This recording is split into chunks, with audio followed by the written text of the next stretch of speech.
Hello and namaste everyone. I hope you're all doing well. As we were on our journey of exploring Ashtavakra Geeta, as yes, my goal is to make these profound teachings accessible, inspiring, and heartfelt, such that it actually helps us feel uplifted and connected to the wisdom. So, I'll be explaining each verse in a way that's easy to convey with relatable analogies while weaving in the grace of the text's spiritual essence. So, starting with the verse, the witness your true nature. Let me quote this. You are the witness of everything and are always completely free. The cause of your bondage is that you see the witness as something other than this. So, there's a simple explanation for this. Like, imagine you are watching a movie in a theater. The screen shows drama, comedy, or tragedy, but the screen itself remains untouched. It just displays the story. You, in your truest sense, are like the screen, the witness of all experiences, thoughts, emotions, events, but you are not affected by them. You are always free, pure, and untouched. So the problem comes when you mistake yourself for the characters in the movie, like when you bring your mind, body, or ego in between. So instead of realizing that you are the screen, this confusion is what makes you feel trapped or bound. So, if we have to elaborate this verse is an invitation to recognize your deepest self. Like, you are not your thoughts, your job, your worries, or even your joys. You are the one observing all of these. That observer, the witness, is your true nature, and it's always free, like the sky that stays clear no matter how many clouds pass by. So when we forget this and think I am my problems or I am my achievements, we feel stuck. And Ashtavakra Gita here reminds us that you are already free. You just need to stop identifying with the story and rest in the awareness that watches it all. And yes, there's a relatable analogy for this. Let me think. Yeah. Think of your mind as a smartphone screen, which is showing notifications like email, text, apps popping up, and the notifications are your thoughts, like and experiences. But the screen, which is you, the witness, is what allows them to appear. So if you think that you are notification, you will feel overwhelmed. But when you realize that you are the screen, untouched by the chaos, you feel calm and free. So, if you have to think about how to think, how to bring this in practice, like how to make it more meaningful, you can just ask a question yourself.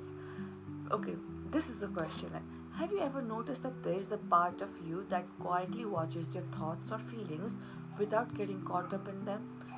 That's actually who you really are. So think about it. Question yourself. Is there a part of me that actually thinks that these things are just the fleeting clouds and I am the sky? This will this is actually a game changer. So now let's begin on the another verse, the black snake of ego. So let me quote this. You have been bitten by the black snake of egoism, like saying that I'm a doer. You have to drink the nectar of faith. I'm not a doer and be happy. So, simply explaining this, the black snake here is the belief that you are the one making everything happen. The ego that says, I did this, I failed at that, I am in control. This belief bites you with stress, guilt, and pride, keeping you trapped in suffering. And the cure is the sweet realization that you are not a doer. Life unfolds through a greater intelligence, like at the river flowing naturally.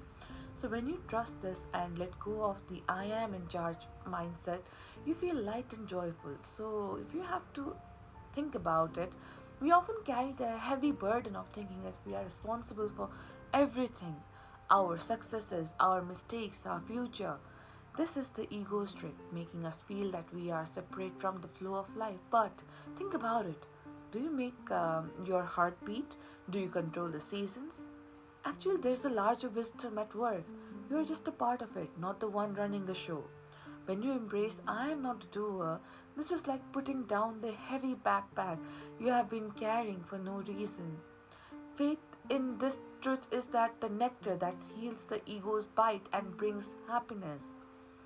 So let's find something relatable. Like imagine yourself rowing a boat in a river, struggling against the current, thinking you have to control every move. The ego is that the rower exhausting itself. Now imagine letting go of the oars and trusting the river to carry you. The river, I mean the life intelligence, knows the way.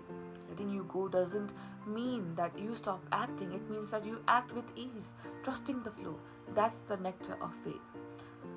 So, these things actually are very important to ponder. I mean, think about it. Like, what if you didn't have to be the doer? How would that feel? This teaching isn't about giving up, it's about trusting life's wisdom. When we do, we find a happiness that's so natural and so effortless. Now, going on the next verse, burn the forest of ignorance. Burn down the forest of ignorance with fire of understanding that I am the one pure awareness and be happy and free from distress.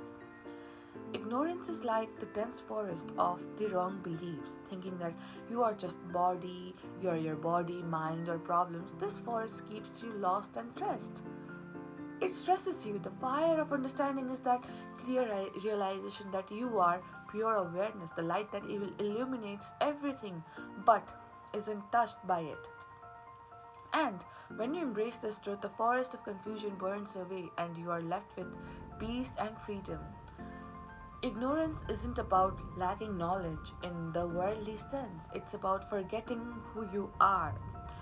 We get tangled in thoughts like I am not good enough, I need to be someone else to be happy. These are the trees in the forest of ignorance. The Ashtavakra Geeta offers us a powerful spark. You are pure awareness, the one who sees all these thoughts but isn't defined by them. And when you truly realize, you truly understand that it's like a fire that clears away all confusion, what remains is your natural state, happy, free, and at peace. So picture yourself in a lost, dark, overgrown forest, feeling scared and confused, and then you light a torch and it burns. The forest disappears, revealing an open, sunny meadow. The forest was never real. It was just a misunderstanding, and the torch is your understanding that I am a pure awareness and the meadow is your true, joyful self. So, this is my take on these three verses that I am trying to explain you all. I hope you find these insightful and I hope that this does ignite some sort of awareness in all of us. Thank you all for listening to me.